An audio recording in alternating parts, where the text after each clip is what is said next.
पाणी सोडतानाच बोलायचं ओम नमः शिवाय.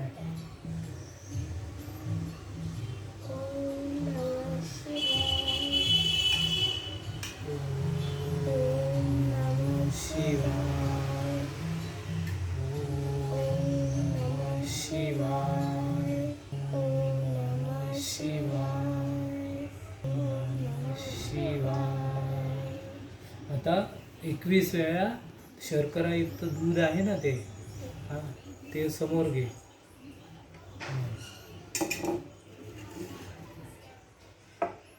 राहू दे, जवळ घे. 21 वेळा सोडायचं ते.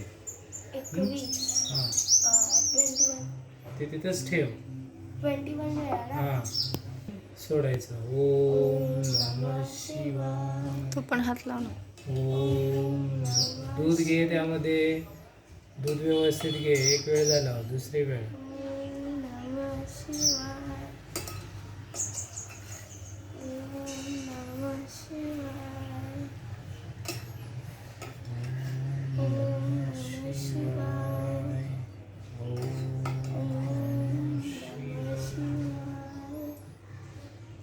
ओम नमः शिवाय. ओम नमः शिवाय. ओम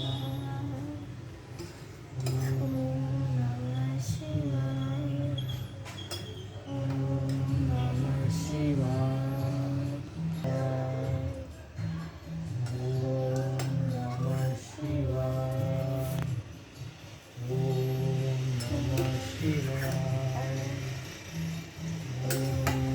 नमः शिवाय. ओम नमः शिवाय. ओम नमः शिवाय.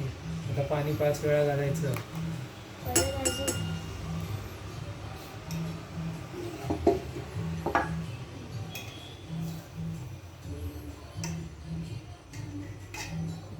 ओम नमः शिवाय. ओम नमः शिवाय. ओम नमः शिवाय. ओम नमः शिवाय. ओम नमः शिवाय. तो स्पून साईडला ठेव. तिथे तांब्यामध्ये हां ठेव. त्या पिंड उजव्या हातात घे. पिंड, हां शिवलिंग धुवून घ्यायचे. त्याच्यासाठी पुढं सरून बसायचं असतं. स्वच्छ धुवून घे. त्याच्यावर हे लागलेलं काढून टाकायचं सगळं दूध. सोड ना अशा हाताने, अशी अशी.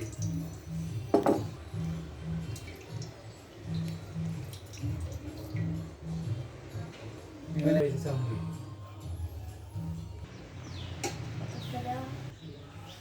आणि कधी पण ह्या बोटाने लावायचं, ह्या नाही बोटाने लावायचं. हे बोट बेल फूल, त्यानंतर तीळ तांदूळ काय असेल ते. हळदी कुंकू का व्हायचं? कारण की त्यामध्ये पार्वती देवी पण असते. दोन्ही एकत्रच असतात.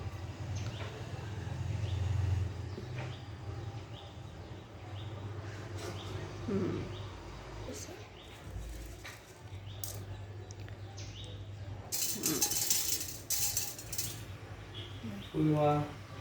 ओम नमः शिवाय बोल की. ओम नमः शिवाय. महादेवाला पांढरं फुल व्हायचं, ते पण पिंडीवरती. ते राहू दे ना, आता ठेव.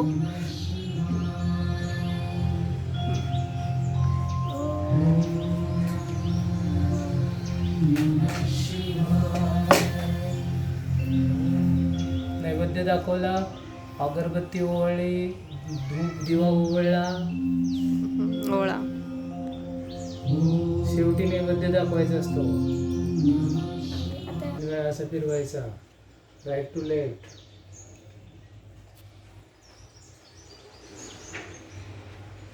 किंवा साईडला तिथे तिथे समोर ठेवायचं. आता समोर ठेव. तिथे तांब्या पलीकडे ठेव वर.